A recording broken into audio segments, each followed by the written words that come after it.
Bienvenidos una vez más a Un Día con Ángel aquí en Excelsior TV.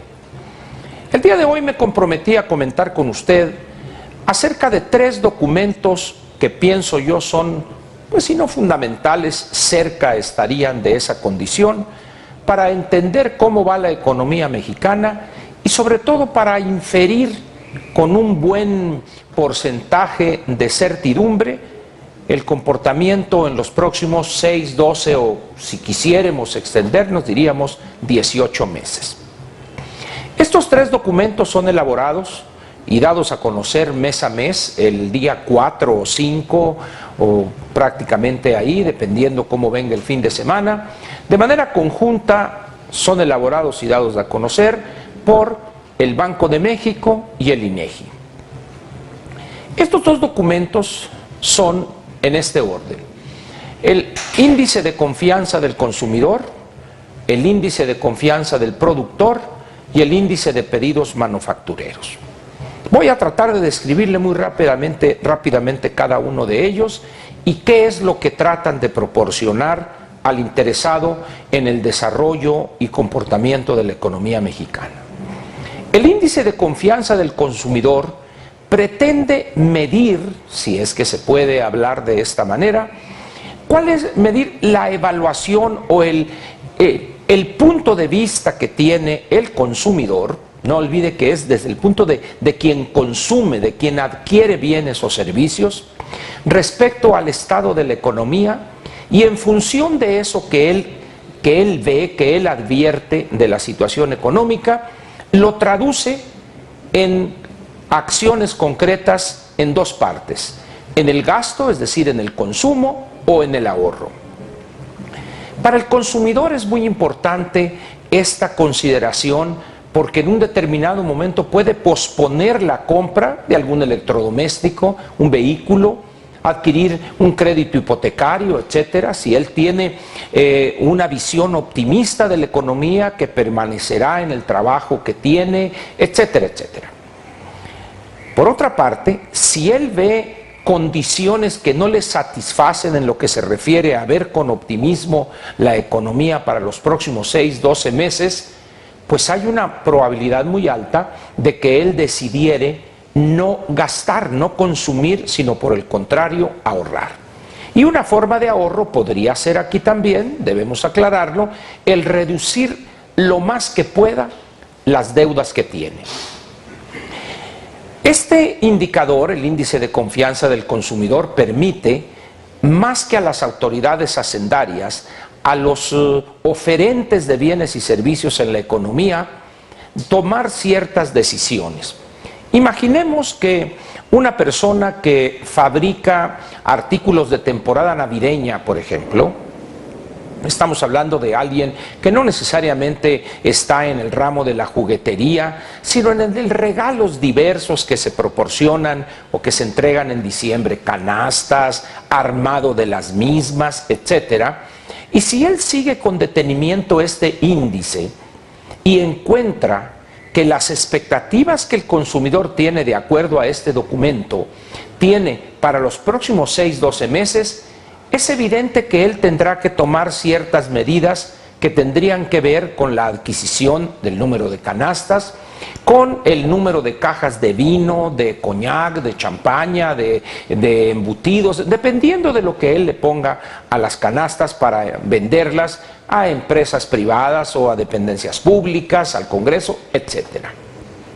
Por el contrario, si él detecta en estos documentos mensuales que elabora, como dije, Banco de México y el INEGI, detecta él una visión positiva respecto al comportamiento de la economía y a cómo estará el consumidor, que el resultado que arroja la encuesta, a los 12 meses, entonces dice, va a haber una situación más interesante desde el punto de vista del consumo, entonces él adquiere más canastas, más cajas de vino, más cajas de embutidos, etcétera, etcétera. Este índice combina también una cierta visión al pasado. Le pregunta al encuestado cómo ve él hoy la situación suya en lo que se refiere a la economía en comparación a cómo él estaba hace 12 meses. Es decir, de alguna manera se trata de darle consistencia a este documento, tomando el punto de vista del encuestado desde hace un año, hoy y 12 meses después. De tal manera que abarca un periodo que es interesante en este tipo de mediciones de 24 meses. Cómo estaba la situación desde el punto de vista de ese consumidor hace 12 meses, cómo está hoy y cómo espera que esté, cómo le va a ir de aquí a 12 meses. Y hay una pregunta muy interesante ahí que tiene que ver con los electrodomésticos. La pregunta es en relación con la posibilidad de que él decida en los próximos 12 meses adquirir un electrodoméstico catalogado económicamente como un bien de consumo duradero. Si él dice que no quiere, que ve negativa esa posibilidad, entonces evidentemente el oferente de ciertos bienes o servicios en la economía sabrá sacar conclusiones. Este documento es combinado con otro que es interesante también, pero es desde el punto de vista del productor, de aquel que está en la industria manufacturera. También le hacen preguntas más o menos similares, de tal manera que quien siga el comportamiento de la economía mexicana de manera sistemática, estos dos documentos le pueden dar una visión muy interesante por lo cercano que están sus hallazgos a la realidad de la economía.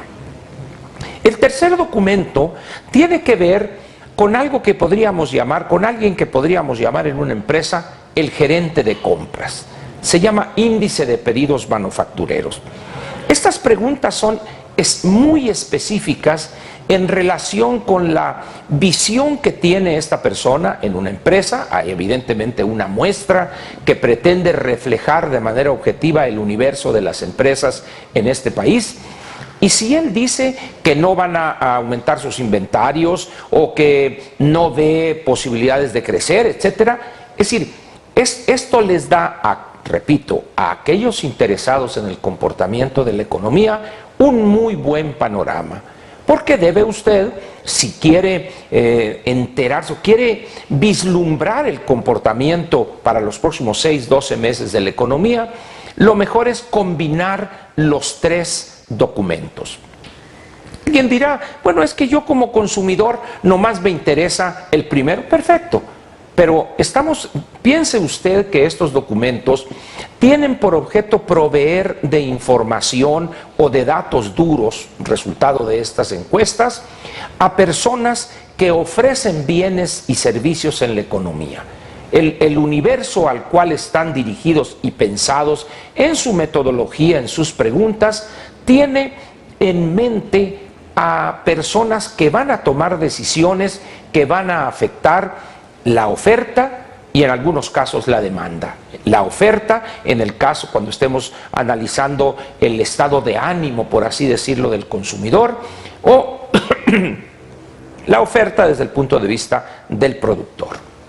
Ahora bien, estos tres documentos, ¿qué relación pudieran tener con las encuestas que tanto seducen a los políticos?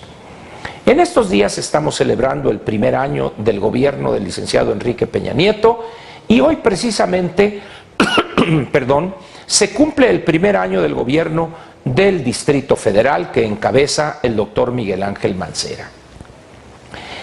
Quizá desde los años del presidente Salinas se arraigó en nuestros políticos, promovido esto de manera involuntaria, por supuesto, desde la presidencia de la República, para ir midiendo el ambiente político y la receptividad de los ciudadanos o de la población en general de la labor de gobierno mediante las encuestas.